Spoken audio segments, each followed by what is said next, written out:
Welcome to the Scottish Podcast by Scottish people about Scottish things. We are three lifelong friends and displaced Scotsmen who get together to talk about our homeland, the weird shit that happens there, and to remind us why we are the way we are. Welcome to Thistle Do Nicely. Hello everybody and welcome to today's story with Rory.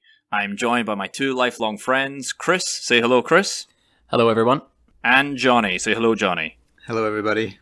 All right, let's get into the story. Okay, gentlemen. I want you to imagine it's Friday afternoon. It's April 14th, 1933. Johnny, you are well-known businessman John Mackay. Chris, you're a university graduate, Aldine Mackay. Chris, you're sitting beside your husband as he drives along the dark and winding roads of the northwest of Scotland. The two of you are puttering along in your old-timey car. Well, I guess it would be a new-timey car, or at least a current-timey car. The point is, you're driving back home towards Inverness. The trees on either side of the car, they create a canopy above you through which you see the spring sun setting in the afternoon. Out of the passenger's window, you watch as the sun reflects off the calm waters of Loch Ness. Chris, you look at your husband. Isn't he handsome? And such a well-known local businessman. You think, how lucky I've always you are thought to that. be... I know, he is very handsome.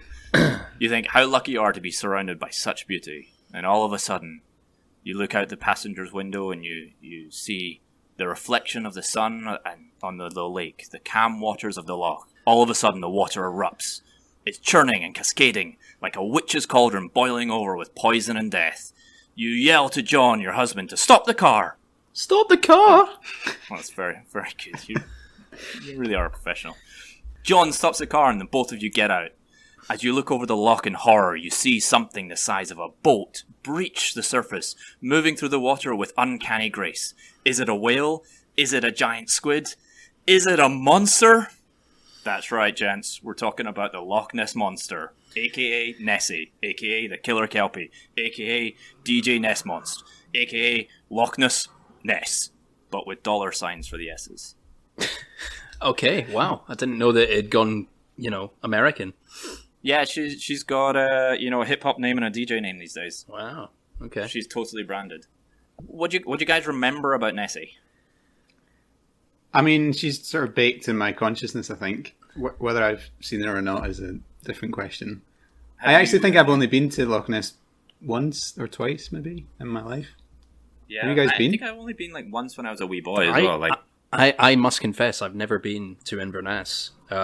Being a pure lowland Scot that I am, the furthest north that I usually ended up going was St Andrews, and anywhere else would just give me a nosebleed. So yeah, I mean the loch is the northwest of Scotland, but Nessie's obviously been around for a very long time. Yeah, I mean personally, I was only there once. I don't think I saw the monster. Do you guys believe? Well, I've got a question for you. You said you setting the scene there said in 1933, and you painted a lovely picture. I really felt like I was there, and I really felt like it was theatre of the mind. Classically trained. I know that. I know, but is that the first time that she was seen, or is that just the most famous one? So that one is the first time that she was recorded in what we'll call modern history. Is he the surgeon? Is that the surgeon's photograph? No, but that's a very, very good question. And I'll get onto the surgeon's photograph. It's amazing that you even know that. You've skipped ahead there, Johnny. He's only skipped ahead by a year, which is odd. It's not far off.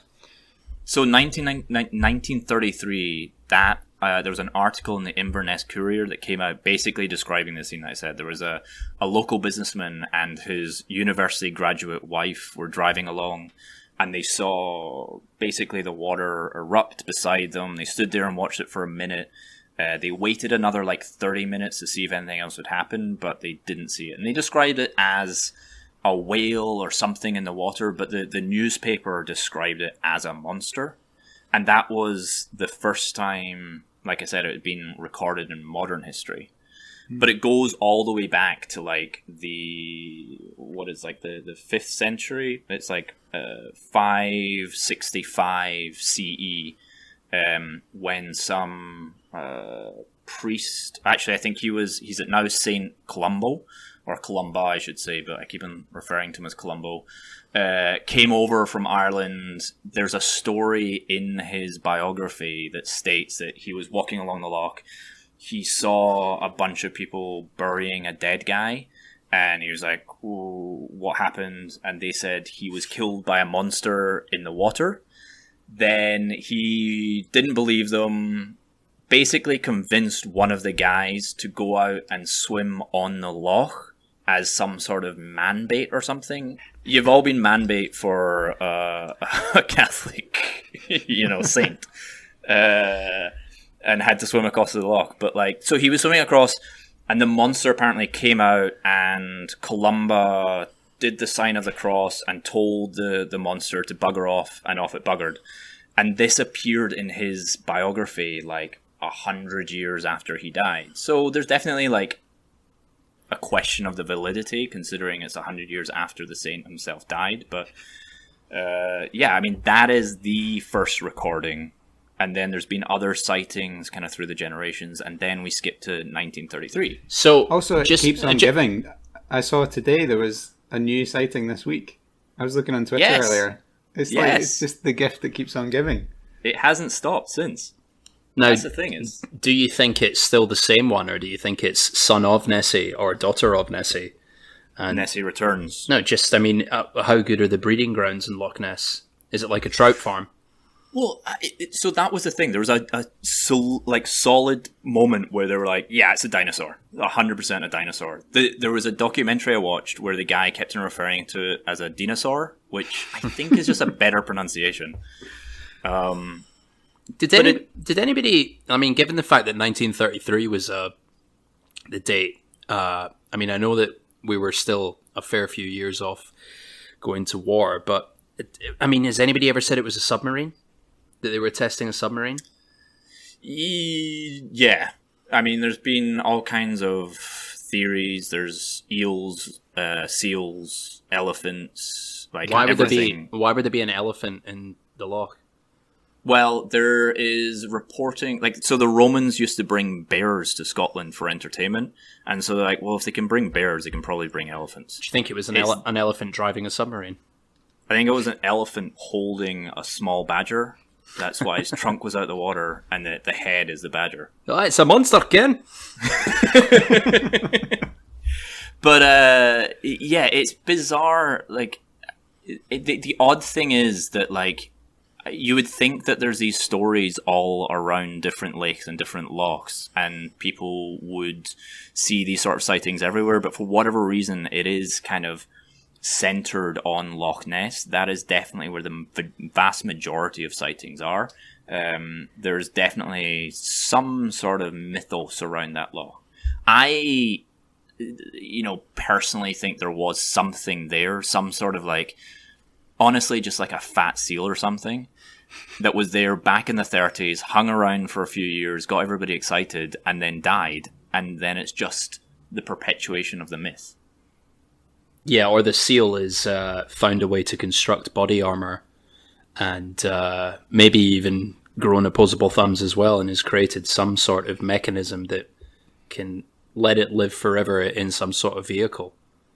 It's has that ever been thrown out? I think you might be onto a new theory. Are you suggesting it's the seal version of the Power Rangers when they get inside the Megazords? That's 100% what I'm saying. I'm saying just, imagine the seal is the...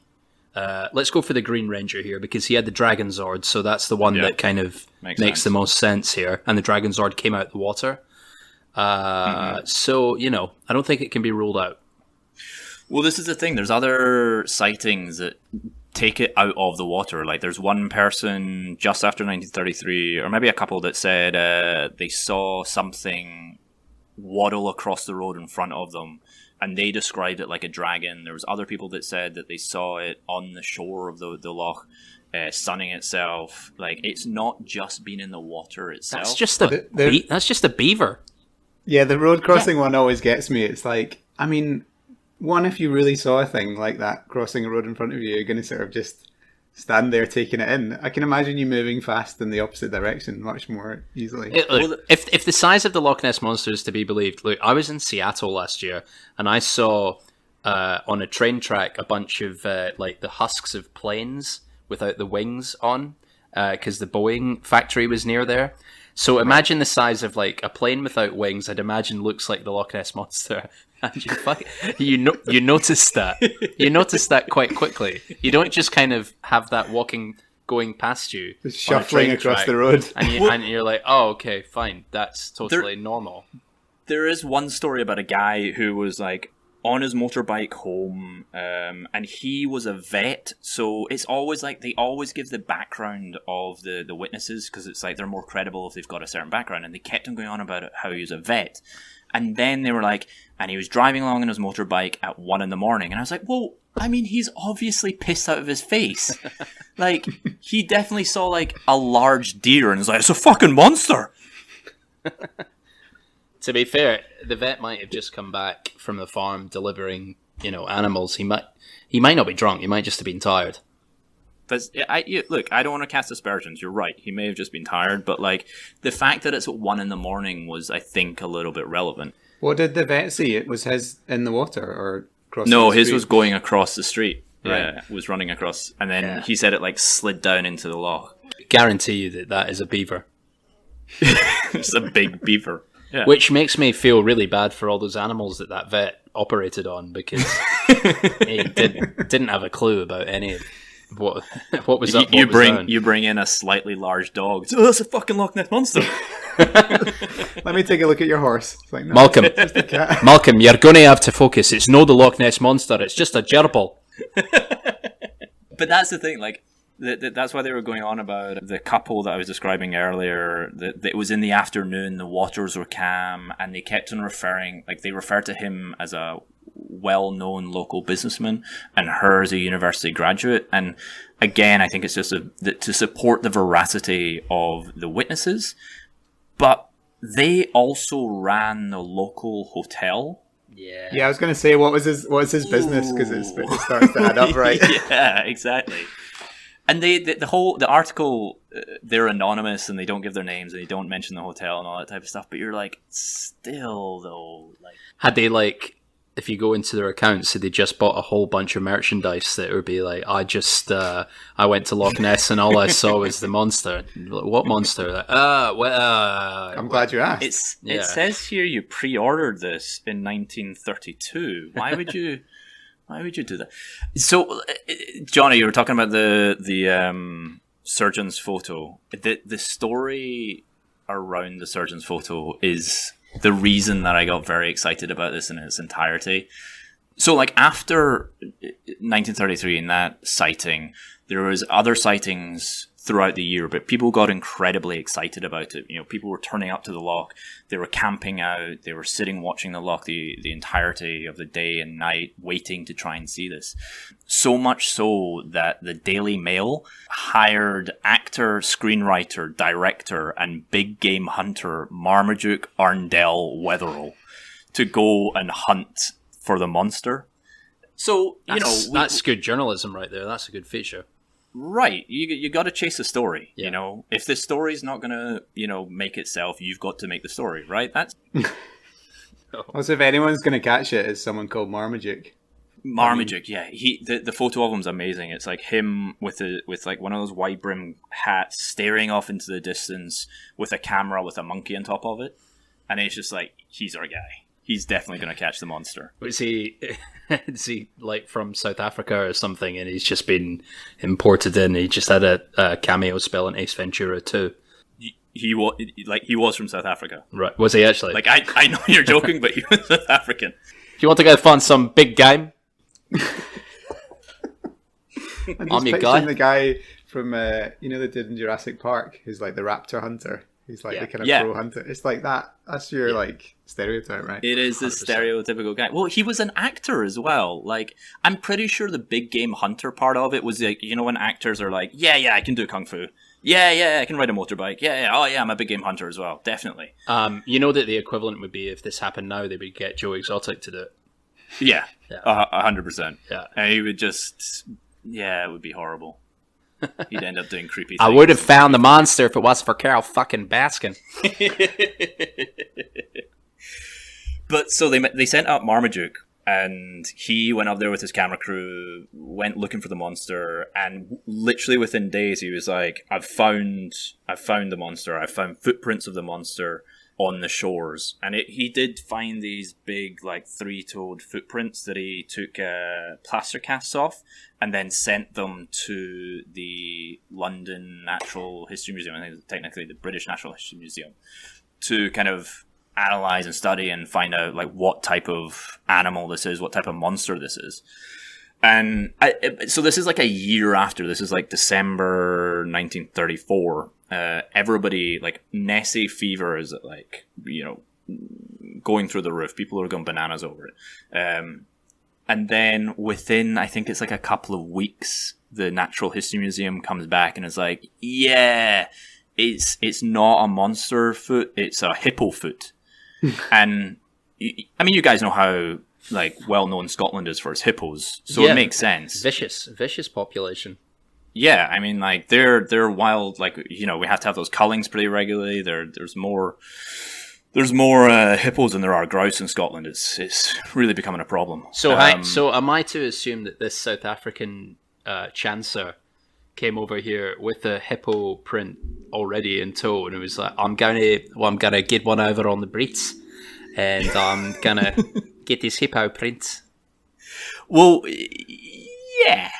I mean, so that was it. They were like, okay, not only is it a hippo, it's because he sent them multiple prints. They're like, every one of the prints is left-footed, so it's all the same foot. And it's like, not only is it a one-footed hippo, it was definitely a dead one-footed hippo. And they suspected it was like an umbrella stand that had been used. You know, like, I don't know if you remember if you want to remember them, but, like, it was a bit of the fashion thing back in the day when, you know, killing, like, endangered animals was in vogue. But, like, they would hollow out animal legs and you would use them as umbrella stands or, like, ashtrays or whatever else. And he'd got, well, we don't know if it was him, but somebody had got this umbrella stand of a hippo's foot and then made footprints, and then... So do you think it was him trying to get one over, or do you think someone local was trying to get one over on him? That is debatable. We don't know for certain. But, you know, everybody got excited. I do think, like, the December 34 article from the Daily Mail was like, the monster is not fiction, it is fact. Like, they had put, like, all their money on this being, like, he'd found evidence for it. And, like, obviously, when the true story came out, they apologized, they redacted their story, they definitely... Oh, wait, no, it's the Daily Mail. They tore him to pieces. They, like, sold him out down the road immediately. So much so, he, like, disappeared. Like, just went into, like, hiding or something like that. And, like, so that was it. He was gone. What is he... Now, when you talk about the photo in 1934... That's the famous photo, isn't it? The one where you... Exactly. So what does he have to do with that? I've kind of missed that. April 34 is when the Daily Mail prints what we all know as the surgeon's photo. So he disappears. Then a few months later, the Daily Mail prints the surgeon's photo. And that's the one that, like, when you think of Nessie, you've got the neck coming out of the water. It's a photo that we all know and recognize. And again, everybody went bananas for it. They were like, this is it. This is the proof. It also seems slightly odd to me, going back to, like, the footprint thing, is now I feel like it's ingrained in your mind as like a sea animal, right? Like, it seems odd to me that they would think it would have footprints. Like, maybe wouldn't it? Would it? I don't know. Yeah, but there was that story of, like, the dragon crossing the road. So yeah, and also hippos live in water, Johnny. So you shouldn't be so close-minded. Ducks have feet. Ducks are in the water an awful lot. So, you know, I don't think it helps Nessie for you to think of her as purely being waterlogged. I don't want to limit Nessie. No. Look, I'm not a cryptozoologist. You guys aren't cryptozoologists. Like, let's maybe leave it to the professionals here, okay? Yeah. So this photo gets printed. So basically, it was this guy, Kenneth Wilson. He was traveling from London to Inverness. He happened to see the monster in the loch. He got out. He took a photo of it, and then when he returned back to London, he sold it to the Daily Mail. And because, again, the veracity of the witness, he was a surgeon. I think he was actually a gynecologist. He was a doctor as opposed to a surgeon, but I'm not 100% sure. I do know he was birdwatching. But he took the photo, sold it to the Mail, and then, again, that was it. It was like, well, this doctor is not going to be lying. He knows what he's talking about. We believe him, and we believe the story. And so that was it for like 60 years. Everybody was obsessed with Nessie. People believed it existed. This photo was evidence. And like an entire industry gets like built around Loch Ness Monster. You know, there's scientific researches. They gave Nessie a scientific name. They tried to kind of guess what type of monster it was. So they were claiming it was a dinosaur, whether it was like some sort of mutated seal, whether it was like an entirely new species that nobody had ever heard of. Universities would send people up to investigate. Movies were made about the monster, like literally like millions of dollars being spent on it, and also coming into Scotland as a tourist. It's fair to say that Nessie is probably when you come to tourism in Scotland, you think of golf, you think of whiskey, and you probably think of Nessie after that. I mean, she's top 5 at least. Yeah, I'd imagine that she drives a heck of a lot of tourism to Scotland. Not as the main thing. I'm sure most people go for like the golf or whatever, but Nessie's probably like, oh well, yeah, we could go to Loch Ness. Why not? It's still millions of pounds. Like people are obsessed with it. Like people go up there and they spend holidays there. It's one of like the handful of destinations around Scotland that they'll go to. It's like, you know, Glasgow, Edinburgh, St Andrews, and Loch Ness. So yeah, I mean, you're completely right. People are still to this day obsessed with it. But, and this is the thing. This is what like is so baffling about it. Is like every single time there's a legitimate story or there's some evidence to support Nessie, it immediately gets debunked. The difference with the surgeon's photo is that it took 60 years. So in 94. There was this guy who'd like dedicated his life to Nessie. He was some sort of enthusiast. He had been investigating Nessie for many, many years, and he revealed that the whole thing was a hoax. There was an article that came out in the 70s that basically said it was a hoax, but nobody paid attention to it. So this guy found it, read it, wanted to dig into it a little bit, and was like, no, this is the most famous photo about Nessie. I need to figure out what the story is. And it goes all the way back to Marmaduke, who was so pissed off about the way that the Daily Mail had treated him that he recruited his son and his stepson to build a fake Nessie neck, put it in the water, take a photo of it, sell it to his mate, who then gave it to the surgeon with the express mission of selling it to the Daily Mail. I'm guessing to like punk them, basically. I don't know if he was getting the money from the surgeon. It didn't, like, there's no talk of that. He went to his grave with that? He didn't... He died in 39, so he died like 5 years later. But surely if the picture goes in the Mail and they have their fun with it for a week or so, isn't the payoff then for Marmaduke to be, like, come out and say, yeah, I got you? Yeah. What was he waiting for? That's the thing. That's what nobody knows. Maybe it was enough for him just to know. He just needed to know. That was it. He just died happy and a bit bitter. I mean, it could be like... So it was like in the 70s, his son basically came out and said, we like, my dad was so pissed off with the Daily Mail that he wanted to get back at them, so we built a fake Nessie neck. We put it on a submarine that we bought from Woolworths, and we put it in the water. We took the photo, and then we got Wilson to sell it to the Daily Mail.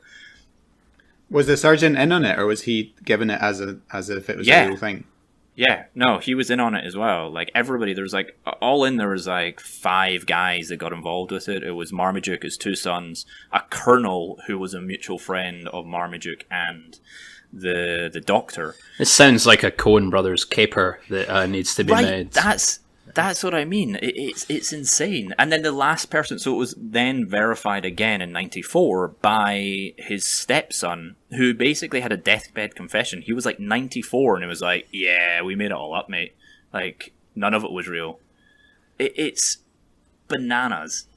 So yeah, I mean, that was essentially it. Like, that Nessie has been around since like 500 CE, and has survived throughout the centuries through these stories, and then every so often through this, like, you know, photos or videos. And some of the videos online are just like literally a dog in the water, and they're like, it's definitely Nessie. Could or be. Nessie takes many forms. You don't know that. She's a shapeshifter. Yeah. Fuck. Yeah. I mean, I didn't think of that. Sometimes she takes the form of an Inverness hotelier. Sometimes she just takes the form of liquid, and that's when she really messes with everybody. Yeah, it's like Wonder Woman's invisible jet. Johnny, the article you saw on Twitter today, like, what was it saying? There apparently was another sighting this week, although I think it's immediately been debunked almost like instantly. I think it circulated and it was sort of in the vein of like, wonder what else 2020 can give us. Being someone that works a bit in Photoshop, it's pretty obvious it's been doctored in a lot of ways. Considering Nessie's been basically social distancing since 1934, for her to come out and break it now would just be a real slap in the face to the Tory government. I did also notice that Nessie has a Twitter account, and at the top of it is a tweet pinned that says, if I get 25,000 retweets, I'll tweet my current location. That's incentive. Yeah. I mean, that's not even that many retweets, so that's probably doable. I mean, you would think if she was going to come out and reveal herself, she would have done it just before Scottish independence vote. Like, this is it. Like, you know, we can survive on me alone, but...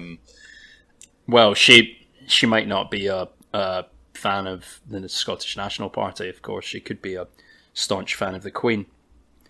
She's a nationalist, like a British nationalist. Wow. No, the Queen and Loch Ness Monster are probably of similar age, so they could be contemporaries. Yeah.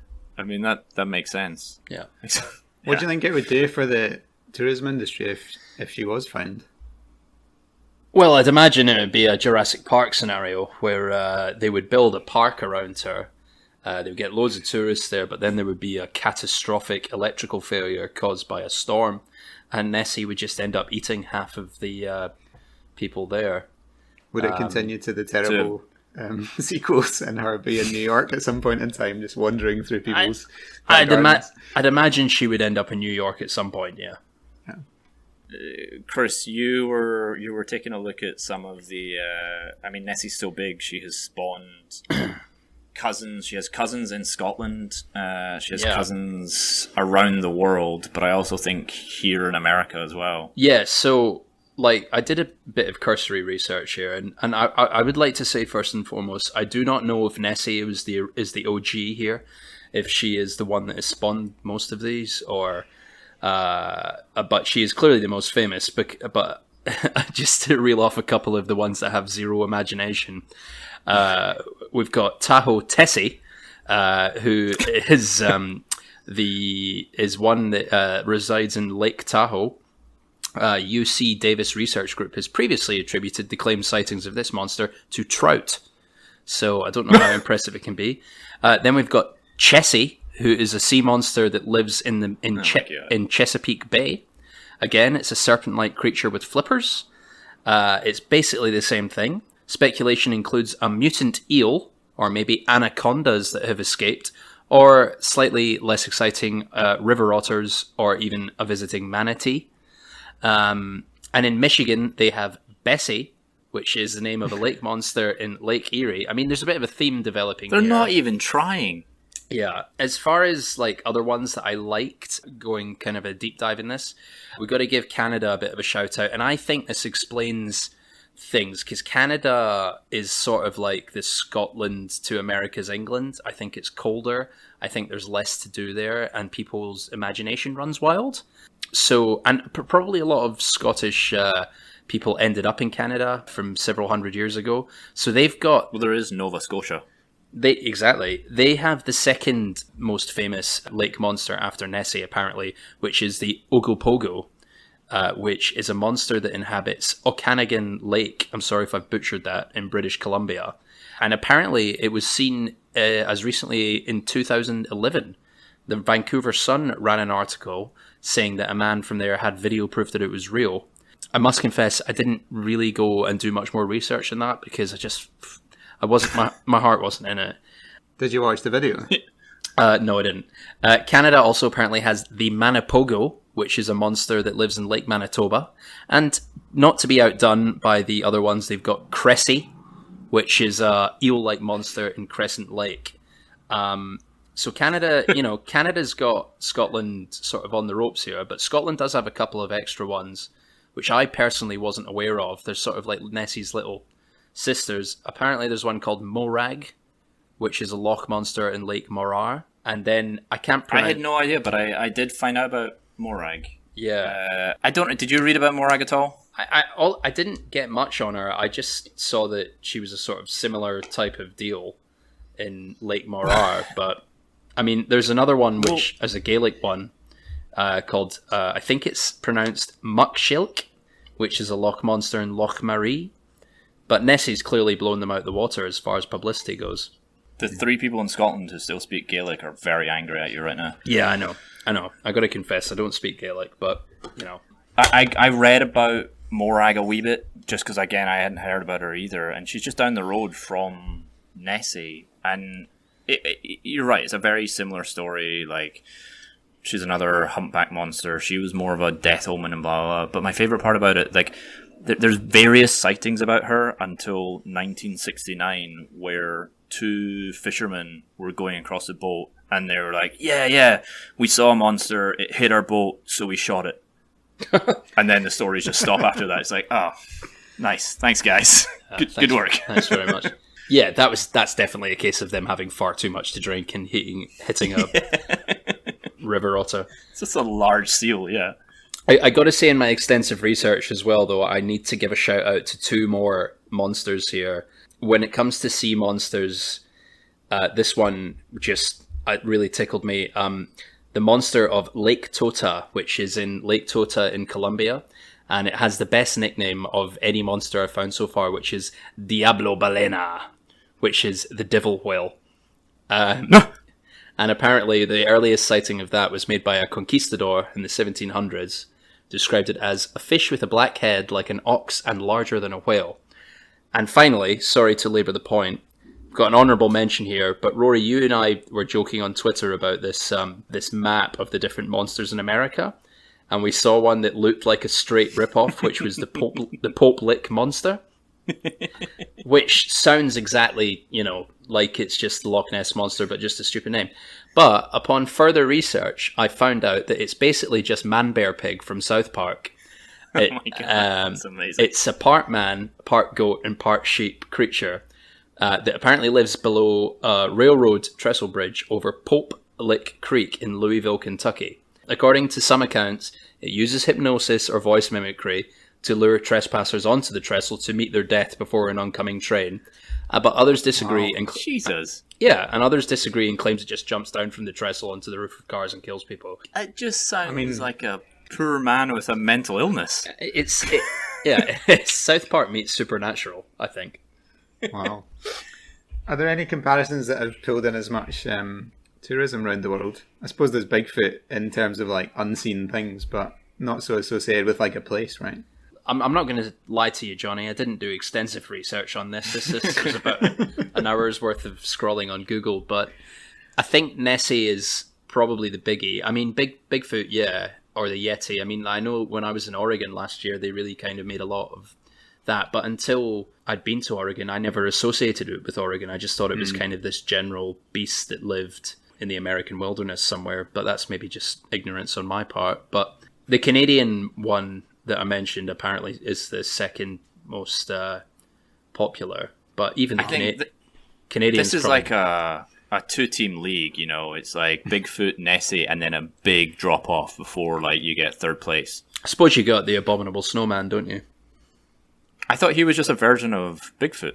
It's the Bigfoot. Is that offensive? Bigfoot, but when he goes skiing in Switzerland for the winter. Yeah, exactly. I don't want to insult big feet out there. So if I got that wrong, I apologize. Yeah. Look, I think it's, as I say, I think Scotland, it probably doesn't have too much going for it. It's just taking it and run with it. Yeah, I mean, it does seem like just one of those shared mass hysterias that has lasted an entire like number of generations, which is a little bit disconcerting. But look, to be honest, there's fuck all to do up in the north of Scotland. Like, I'd be making up monsters if that's where I lived as well. Like, I get it. Yeah. All right. So after all of that, do you believe more? Do you believe less? Like, after the compelling arguments for and the slight skepticism against? I don't believe that. It's difficult to say. I think there was probably something there, be it a big fish or some sort of giant eel or something like that. But I mean, I didn't realize how extensive the hoax was in the 30s. I didn't realize it was specifically due to embarrass the British media, which I think is hilarious. But specifically the Mail. Yeah, I'm not there with it. I'm too much of a skeptic, though. I think Johnny. Yeah, I'm probably with you. Although I do think if I was there, and the times I've been there, I find myself sort of gazing out of the water as you do, just on the off chance that you might see something. And so I sort of want to believe in it, but I think I'm a bit too skeptical for it. Rory, what do you think? After you've done most of the research here. Yeah, I mean, like I'm a very skeptical person in general. Like, and I come at things not believing from the outset. And I like these stories. I want to believe in. I'd love it if it existed, but like, it's when I see certain photos that are humps in the water, and people are like, "This is it. This is definitely Nessie." And the comparison right beside it, which looks exactly like it, is just 3 seals also breaking the water. And I'm just like, that's all it is. It's just like, it's coordinated seals that are just messing with everybody. Like, seals are very intelligent.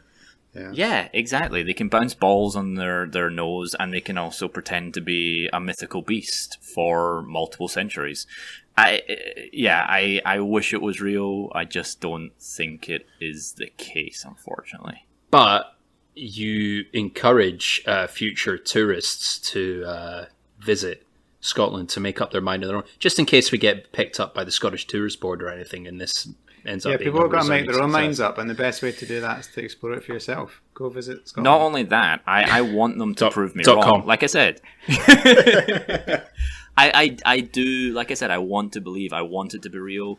Unfortunately, I don't think the evidence is there yet, but that's not to say it won't be in the future. Like, that would be honestly amazing to see some sort of unknown animal, some Paleolithic creature to come out from the depths of the loch. Like, that's part of it. It is like the largest lake in all of Britain.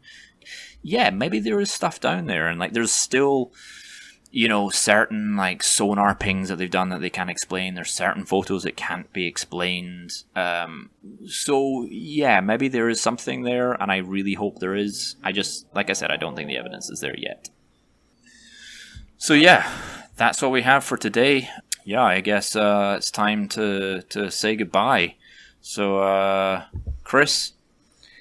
Yeah, goodbye. It was a very informative first episode. It's made me reconsider, you know, how I feel about monsters and Scottish tourism in general going forward. Johnny, any last thoughts? Enjoyed it. It's good to find out more about what you thought you once knew. All right, this'll do, guys. This'll do nicely.